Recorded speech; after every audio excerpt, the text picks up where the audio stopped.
Eu assumi a Junta de Conciliação e Julgamento de Cuiabá em outubro de 1962. Eu era juiz da capital, mas era juiz substituto. Eu fui promovido a titular de Cuiabá e assumi em outubro de 62 e permaneci até outubro de 1966. Permaneci 4 anos em Cuiabá. Eu encontrei uma junta que desenvolvia um modo de trabalhar completamente diferente do que havia aqui nas outras regiões da segunda região da Justiça do Trabalho. Esclarecendo melhor. Modelo de trabalho. Diferente da capital, diferente de Bauru, diferente de Londrina, diferente da Americana. Cuiabá tinha um modelo completamente diferente. Eu diria completamente ultrapassado, porque a Junta de Cuiabá, pela distância e as dificuldades da época de comunicação e de transporte, ela ficou isolada e o tribunal não dava assim muita atenção à Junta de Cuiabá. E ela fazia, por exemplo, audiências que eram lavradas num livro, um livro muito grande que eu até levei para o tribunal, para o museu do tribunal. Eram lavradas um livro e depois eram datilografadas. Chegando em Cuiabá, assumindo a junta, ao tomar contato com a junta, eu percebi, né, que o método do trabalho, o sistema de trabalho da junta era ultrapassado. Ele era completamente diferente das juntas que eu conhecia, as da capital e as de várias cidades da segunda região. Eu atribuo isso à distância, dificuldade de comunicação. A comunicação era feita por telefone, demorava 2, 3 dias para fazer ligação, porque ainda era o telefone com um fio que o Marechal Rondon passou no meio do mato e tal, e era muito difícil a comunicação, transporte também com dificuldade. A junta ficou meio isolada, o tribunal não deu uma atenção maior, então o método de trabalho, o sistema de trabalho era um sistema ultrapassado, precisava ser mudado. Não vamos procurar culpado, porque não há culpado, isso é natural que aconteça. Os juízes que estiveram lá, excelentes juízes, Dr. Lima Avelino, uma figura admirável, foi o primeiro juiz, Rubens Pinto, Dr. Alcedino, os funcionários também, não há culpa deles. Eles ficaram isolados e a junta era carente de impresso, era carente de funcionários, muito complicado. Então eu fiz um projetozinho, um planozinho e levei ao conhecimento dos funcionários, pedindo a colaboração deles, porque a gente precisava modernizar a junta, porque isso, evidentemente, ia trazer proveito para todo mundo, não só para a comunidade, como para os funcionários, para a própria justiça, o nome da justiça, etc. E, entre outras coisas, nós conseguimos que um funcionário nosso, lá de Cuiabá, viesse fazer um estágio em Piracicaba, onde ele ficou uma temporada. O doutor Arnaldo, ele era advogado, era nosso oficial de justiça. Era bacharel em direito, melhor dizendo.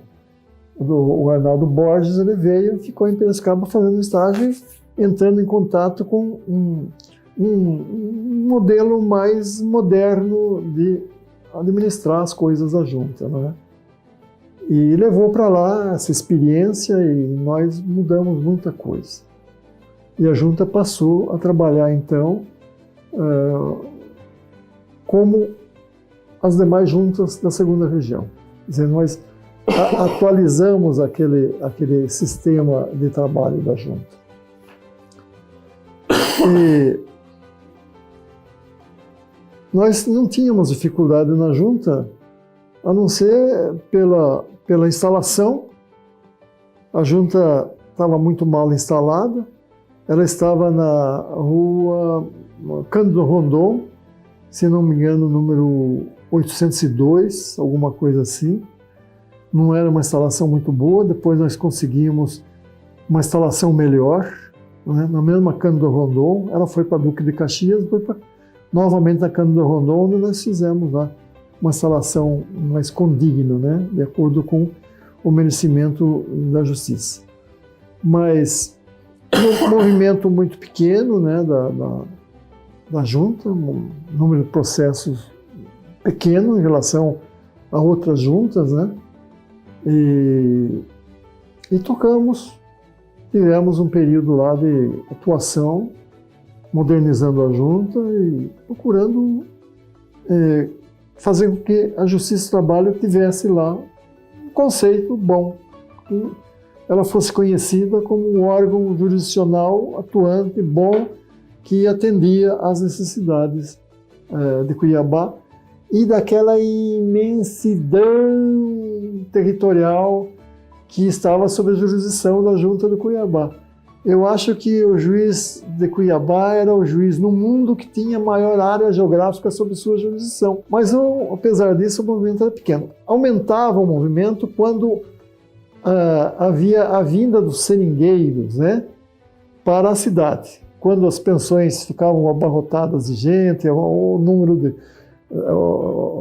de habitantes da cidade aumentava, né? Aí havia um movimento maior, muitas reclamações de seringueiros, né? Que era um homem que trabalhava no seringal, né? O seringalista era vamos dizer, o dono, entre aspas, porque na verdade ele podia explorar o seringal mesmo que a terra não fosse dele, né? Mas é isso que eu tive, assim, a primeira impressão. E quando eu saí, a junta estava funcionando bem, até uma funcionária sugeriu que os funcionários usassem, ou as funcionárias usassem uniforme, elas passaram a usar uniforme. Enfim, a junta mudou de aspecto, né? Mudou de aspecto e passou a atuar, assim, acredito eu, com mais eficácia, porque adotou um novo modelo de trabalho, né? Uma cidade amorável, uma cidade de que eu não me esqueço. Rua de Baixo, Rua do Meio, Rua de Cima, Palácio Lencastro, na praça, a Matriz, né? Ali ao lado, e a Avenida Getúlio Vargas, Hotel Presidente, onde eu fiquei, e alguns bairros ali, uma cidade, vamos dizer, provinciana, né? Uma vida bem tranquila, sossegada. Eu aproveitei muito disso, né? Alguns amigos, ia muito à beira do Cochipó, mas diferente de hoje, que hoje Cuiabá é uma metrópole. Cuiabá, o aeroporto de Cuiabá, a última vez que estive lá, eu fiquei abismado com o movimento do aeroporto de Cuiabá. É uma coisa extraordinária. Hoje é uma metrópole, uma cidade pujante, uma cidade que está se desenvolvendo, que tem um grande futuro, né? Mas trago na memória a recordação dessa minha Cuiabá, da Rua de Baixo, da Rua do Meio e da Rua de Cima, com essas referências da cidade, a Avenida Getúlio Vargas, um palácio, a Matriz, né, onde eu frequentava, eu sou católico, apostólico romano, frequentava a igreja, né? O bispo era Dom Orlando Chaves. Mas essa é a fotografia de Cuiabá que eu trago na memória, e com muita saudade, porque foi naquela Cuiabá que eu fiz alguns compadres. O Joaquim Nunes Figueiredo foi meu compadre. Ele tinha até um menino que morava na casa dele, que não era filho, não era da família, mas que eles brigavam lá e o menino ia fazer o crisma, né, confirmação, e ele me pediu para ser o padrinho dele, né? Então eu fiquei. E a filha do Joaquim, minha filhada. E eu gostava de comer muito pacu na casa do Arnaldo Borges. E a Maria, que era também funcionária junto, ela fazia um pacu extraordinário. E também eu gostava muito da empadinha que a Dona Alba, esposa do Figueiredo, fazia, o Joaquim Nunes Figueiredo. Dona Alba, ela fazia um doce de caju muito bom, mas uma empadinha insuperável. E eu, às vezes, ia almoçar também na casa do Dr. Domingos Sávio, Brandão de Lima, né, que militou lá na Justiça, foi uma figura exponencial lá. Mas essas são as coisas que eu tenho na memória, das coisas agradáveis, né? Eu saí de Cuiabá em outubro de 66 para ir para Londrina e saí com o carro cheio de presentes. Recebi homenagens, muitos convites para almoço e fui para Londrina com o carro abarrotado de presentes. E quando cheguei em Londrina, que eu fui à junta de Londrina, o diretor de secretaria lá disse: tem um presente que veio de Cuiabá para o senhor. Eu falei: o que é? É uma arara. Uma arara. Eles guardaram a arara lá num quarto do prédio da junta de Londrina, que é um amigo meu que mandou uma arara, não pôde me entregar a arara lá, ele mandou para Londrina. São fatos pitorescos, né, que a gente tem na memória, né? E as minhas viagens, muitas vezes com a família, né? Eu tinha um Fusquinha, então eu viajava 2.000 quilômetros, né? 1.000 quilômetros de estrada de asfalto e 1.000 quilômetros em estrada de terra, para chegar a Cuiabá. Muitas vezes eu fazia viagem de carro, porque a gente tinha problema de caixa, né? O juiz, na época, não era muito bem remunerado e havia muito atraso de pagamento, né? Então, às vezes, uma viagem de carro, embora fosse penosa, ela reduzia um pouco o custo, né, do transporte. Mas eu fiz muitas viagens com a família, minha esposa e meu filho Fernando, enfrentando aquele... Hoje seria impraticável a gente enfrentar aquelas estradas, porque a violência hoje graça por aí, não é, Heitor? Então é uma dificuldade. Mas são fatos pitorescos aí que a gente guarda e mantenho ainda contato com a Maria, a viúva do Arnaldo, com a Dona Alba e a família do Joaquim Nunes Figueiredo. Então, sim, os meus vogais, pessoas muito queridas, né, que eu também tenho na memória com lembrança muito agradável. Bom, havia a reclamação verbal e havia a reclamação por petição, né? E aí era designada a audiência, mas havia um fato também curioso que às vezes as partes não apareciam, então o Joaquim Nunes Figueiredo, um grande amigo meu, respeitado como funcionário, ele telefonava para as partes: olha, você não vai, tem audiência hoje aqui. Então, acontecia isso, né? Poucas vezes, mas aconteceu, né? Mas nós fazíamos a audiência, audiência comum, com a conciliação, a instrução, com oitiva de testemunhas e tal, depois a juntada dos documentos, e havia muita revelia, né? Muita revelia, então a gente dava a sentença na hora. Mas eu costumava adiar para dar a sentença, para caprichar um pouco, quer dizer, gostei sempre de fazer as coisas bem feitas, fazia uma pesquisa de jurisprudência e tal, e dava a sentença, mas não atrasava não, né? Porque houve época aí que havia juiz aqui na segunda região e tal, que atrasavam meses, né? Mas eu mantinha em dia o meu trabalho. Depois, Heitor, nós tínhamos, quando havia condenação, nós tínhamos então esse momento difícil, né, penoso, que é a execução da sentença, né, que é receber o dinheiro do devedor, e isso era realmente problemático, né? Mas nunca tive casos mais difíceis, né? Nós tivemos um caso lá de penhora de bens, né? Que estavam num prédio alugado por um advogado de Cuiabá. Ele alugou o prédio para uma pessoa e a pessoa não pagou os aluguéis, ele segurou os móveis, mas nós penhoramos, né, a prioridade do crédito trabalhista e tal. Houve um pequeno conflito lá. Mas também sanado, sem mágoas, sem que tivesse maiores consequências, né? E esse foi uma execução mais difícil. Mas eram causas pequenas, não eram causas de grande valor, sabe, Heitor?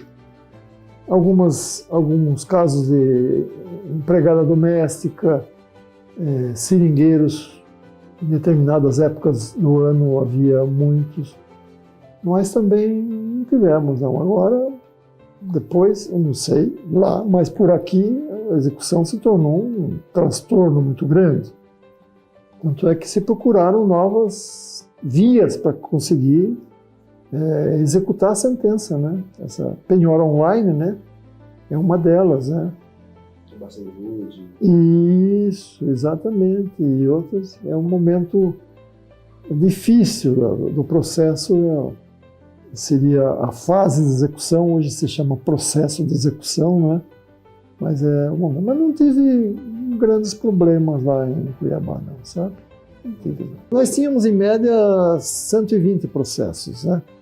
Agora, foi aumentando aos poucos. Quando eu saí de lá, já tinha uma estatística bem maior, né? Nós tínhamos lá, em alguns meses, até mais de 200 processos, né? Porque até 1.200 processos para um juiz, né, por mês dá para o juiz tocar. É um pouco pesado, né? Mas lá em Cuiabá, pela simplicidade dos temas debatidos, a gente podia 1.200 processos tocar. Olha, eu tive um caso, para mim, curioso, né? Que foi presidir uma audiência em que o reclamante era um índio, um silvícola, né? Portanto, relativamente incapaz. E então ele compareceu, o empregador compareceu, mas como era silvícola, eu não pude instalar a audiência porque ele não estava acompanhado do tutor dele, né? Que era a tutela. Hoje, não sei qual é o nome que se dá, que eu não estudo mais, já estou aposentado. Mas na época havia o tutor do relativamente incapaz, né? O silvícola era incapaz, relativamente incapaz. E então nós tivemos que convidar o tutor do índio para que comparecesse para legalizar o polo ativo da ação, né? Do processo, da relação processual. Então esse foi um fato para mim, né, que marcou um pouco, né, porque eu nunca tinha presidido uma junta com um índio como reclamante, né. Uma senhora muito simples, né, era reclamante e nós, nas tratativas que nós tínhamos que fazer a respeito de um acordo, de uma conciliação, nós conseguimos êxito, né. E o empregador se dispôs a pagar na hora, e ela recebeu na hora o valor acordado, o valor do acordo que foi formulado, celebrado. E ela então guardou o dinheiro, mas ela puxou uma nota e se levantou e estendeu a nota para mim, para eu tomar uma cervejinha com o dinheiro. Foi hilariante,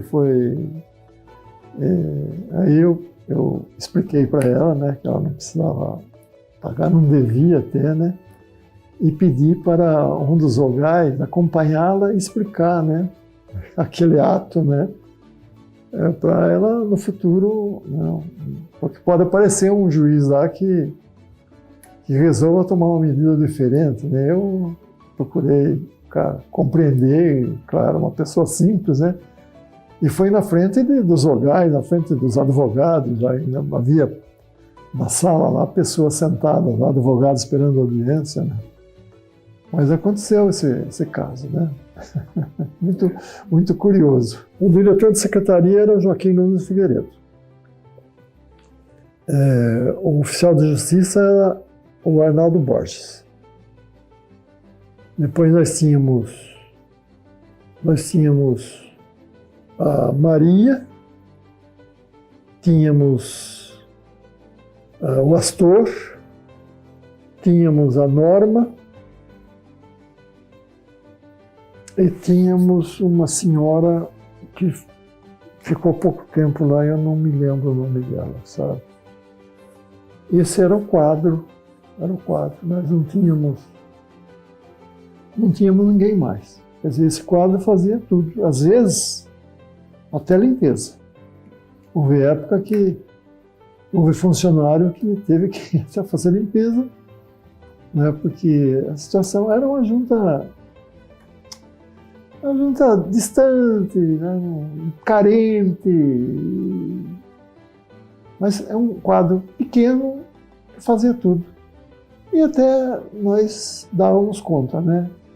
Eu, os vogais e esses funcionários, um pequeno número, mas a junta também, no início não precisava de um número maior, né? E havia também um atendente lá, cujo nome agora não vou conseguir me lembrar, é Heitor. Mas também tínhamos lá um atendente, sim. Um moço lá que cuidava do café. Não me lembro se tinha café ou não, mas essas coisas, né? De arrumar estante, de manter a mesa em condições e tal. Mas um quadro muito dedicado, sabe? Com ótima frequência, não havia abuso, todos. Nós éramos um grupo de amigos. O presidente, os vogais e os funcionários. Eu frequentava a casa do Joaquim, os filhos dele são todos meus amigos. Quando eu telefono lá no dia do aniversário da Dona Alba, antes eu telefonava no aniversário do Joaquim. O Joaquim faleceu. Mas todo aniversário da Dona Alba eu telefono, os filhos todos falam comigo. Dia 14 de junho, que é meu aniversário, também eu ligo, eles ligam também, todos falam comigo, né? Enfim, e o Arnaldo, né? Às vezes a gente saía, fomos pescar junto também, com o Arnaldo, com o Joaquim. Eu fui muitas vezes pescar lá no Rio Cuiabá, né? Mas sim. E catar ouro na frente da junta, catar ouro, que eu contei lá numa reunião de juízes aposentados em São Paulo, né? Eu contei que eu catava ouro na frente da junta, eles admiraram. Mas na verdade, eu não sei se sabe, mas na frente da junta, quando chovia muito, né? A água lavava, deixava aqueles fulcros na terra. Terminado o asfalto, formavam um fulcro. E o Arnaldo um dia falou: doutor, um dia desse nós vamos catar ouro aí na frente da junta. Vamos catar ouro? Eu vou mostrar para o senhor. E um dia ele pegou um palito de dentro e foi lá e, olha aqui, tá vendo aqui? Uma coisa insignificante, né? E aí, levantava no palito de dentro, ele levantava: isso aqui é ouro, doutor. E eu, com ele, juntei algumas pipitazinhas insignificantes, né? E guardei no vidrinho até para mostrar para os meus familiares, né? Mas isso aconteceu também. O juiz ia catar ouro na frente da... Claro que era uma atividade antieconômica, porque o ouro que tinha ali era insuficiente. A não ser que ele topasse com alguma pepita maior, né? Que em Cuiabá, na minha época, acontecia de vez em quando. O pessoal... Me lembro de um conhecido meu lá que ele parou a bicicleta assim num monte de pedra, né? E ele olhou uma pedra lá e era uma pepita de ouro. Que Cuiabá foi construída em cima de uma mina de ouro, né? Ali havia muito ouro, hoje eu não sei, mas havia muito ouro. E essa curiosidade eu levei lá para os meus colegas e eles me chamaram de pescador. Essa é uma mentira de pescador. Mas aconteceu, não. Os vogais que, antes de serem extintos, né, eles eram chamados de juízes classistas, né? Se você pegar a CLT da época, você vai perceber que no ato do julgamento, o juiz fazia o relatório e colhia o voto dos vogais. Vogal do empregador, vogal do empregado. Né? O empregador aqui à direita, o empregado aqui à esquerda. E o juiz só votava se houvesse empate. Se você pegar a consolidação das leis do trabalho da época, você vai ver lá que o juiz colhia os votos vogais e ele dava o voto para desempatar. Né? E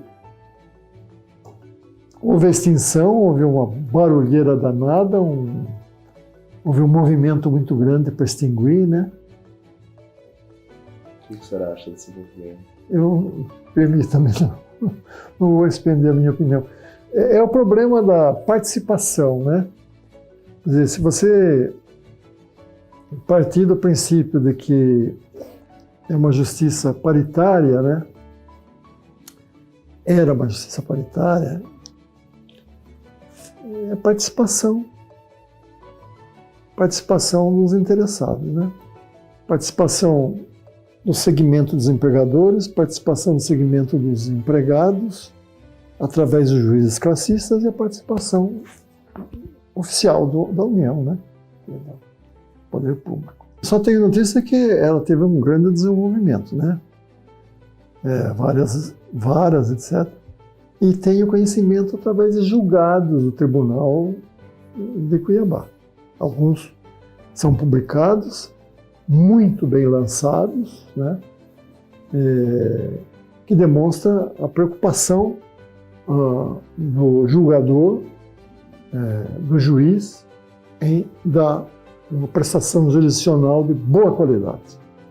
Então isso eu posso dizer, mas como eu não tenho tido muito contato lá com a Justiça do Trabalho de Cuiabá, eu só tive um contato mais presente, mais íntimo, vamos dizer, quando eu fui receber uma homenagem lá, que eu fui receber uma medalha lá, né? São José e São José Operário.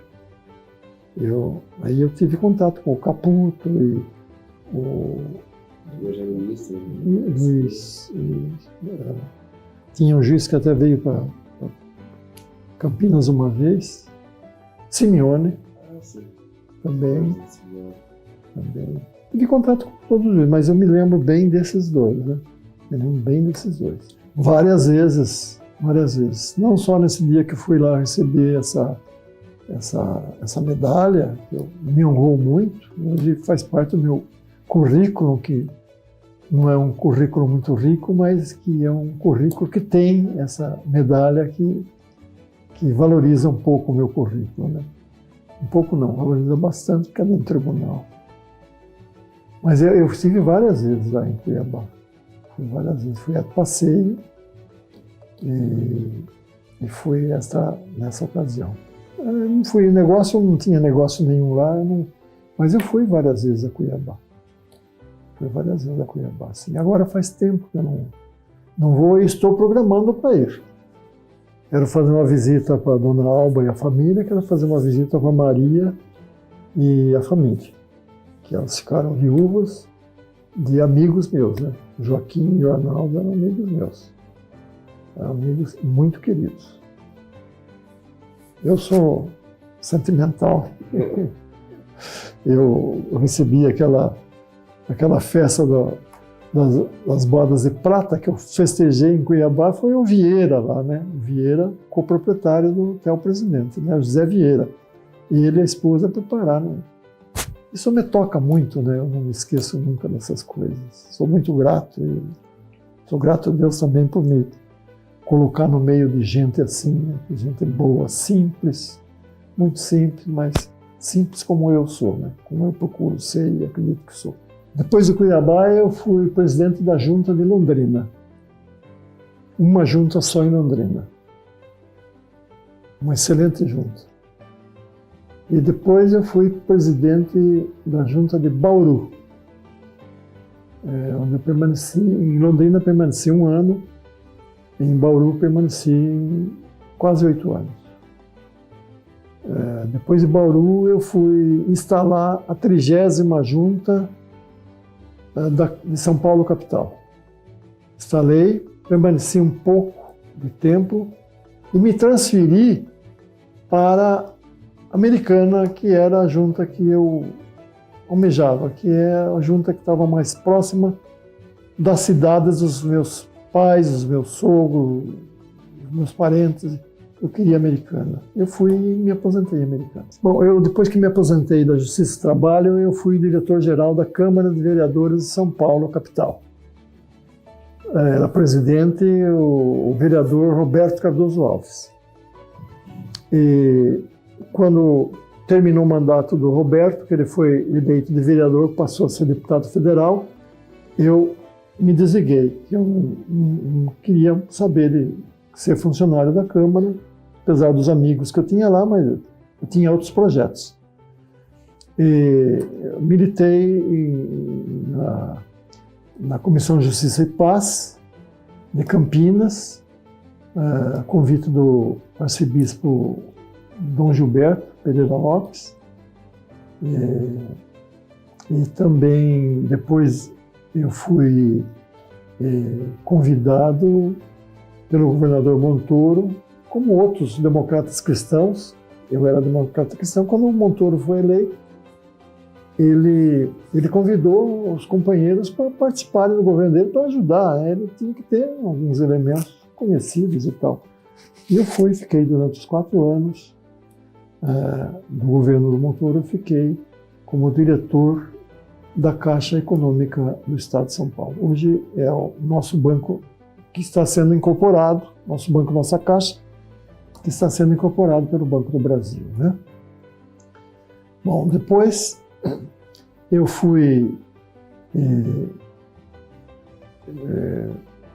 diretor da COSIPA, Companhia Siderúrgica Paulista, que era uma siderúrgica federal, do governo federal, da União, não era, embora tivesse o nome de São Paulo, não era de São Paulo. Então eu fui também lá durante 2 anos, mais ou menos 2 anos, eu fui diretor sob a presidência do Biratã Maués, um engenheiro especializado em siderurgia, e com Gabriele, Leal, Estevão, Jorge Ismael, compuseram comigo o grupo de diretores da COSIPA.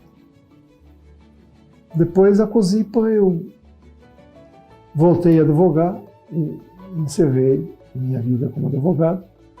Hoje a minha advocacia é feita pelo meu sucessor, que é meu filho Fernando César, e a minha neta Isabela, que tocam o escritório. A legislação mudou muito e tem mudado muito, né, Heitor? Constantemente há alterações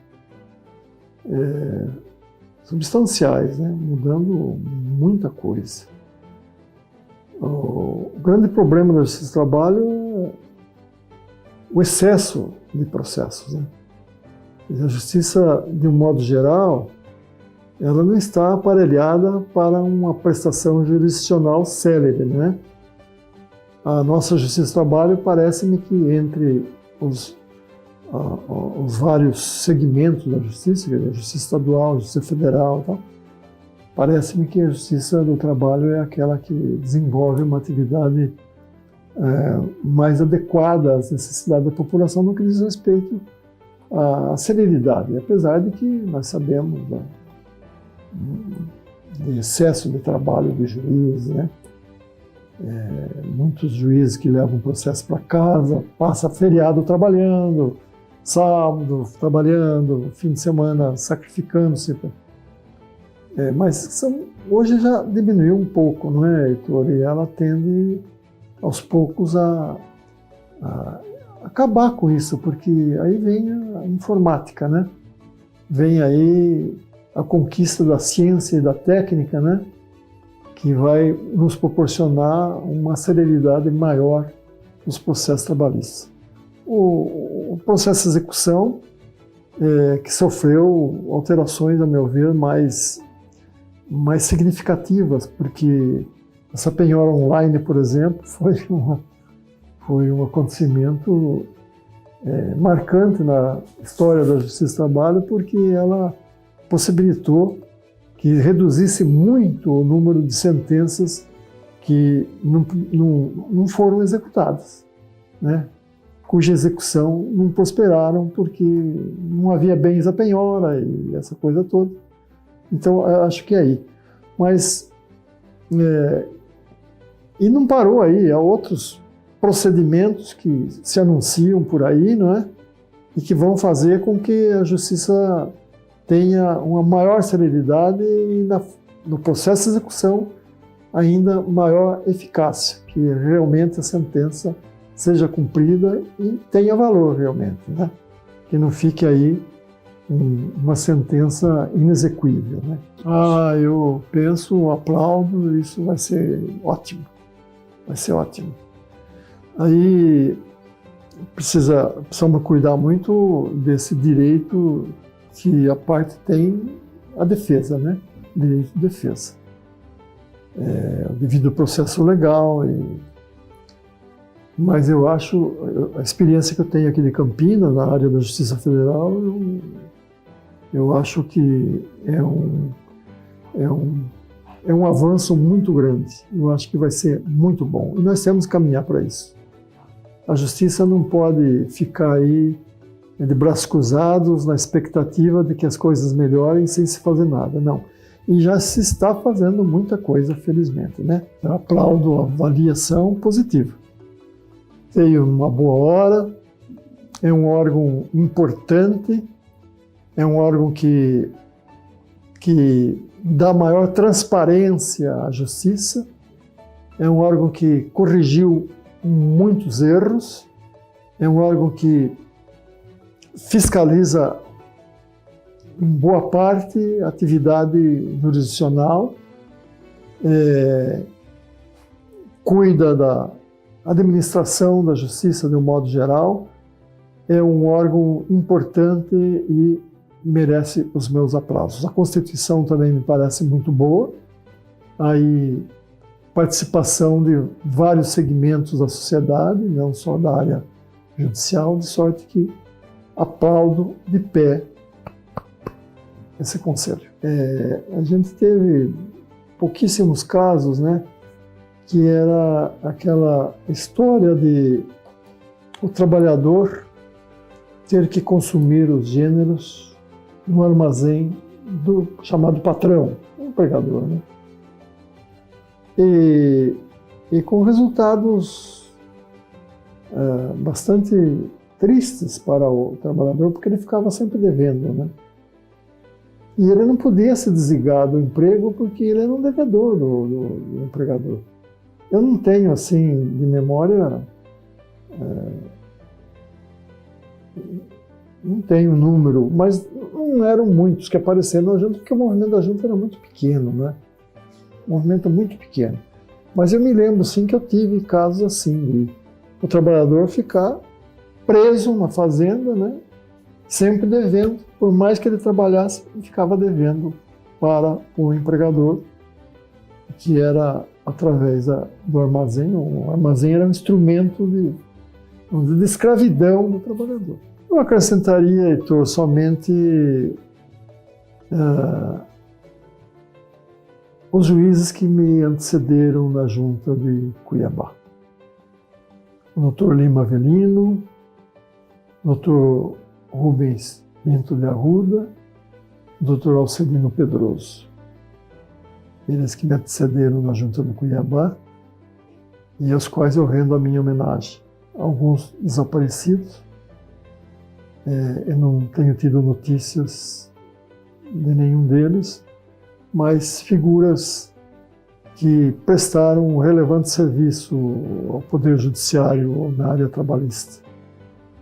Esse Dr. Lima Avelino, ele passou uma temporada em São Paulo, capital, e ele teve contato lá com juízes, né, e ele conquistou lá a admiração de todos os colegas com quem ele teve trato.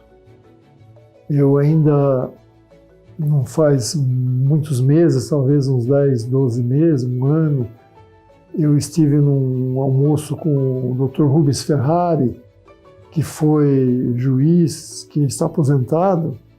Ele teve, assim, um contato muito estreito com o Dr. Lima Avelino, e esse Dr. Lima Avelino realmente impressionou.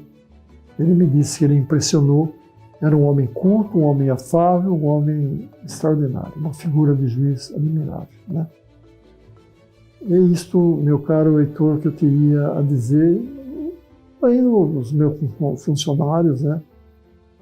Nota 10 para todos, e a certeza de que tenho uma lembrança muito simpática da minha permanência em Cuiabá. Figuras admiráveis dentro e fora da justiça, amigos meus, que eu quero muito bem, essas coisas que me tocaram o coração, que me são muito caras, né? Acredito que nada mais.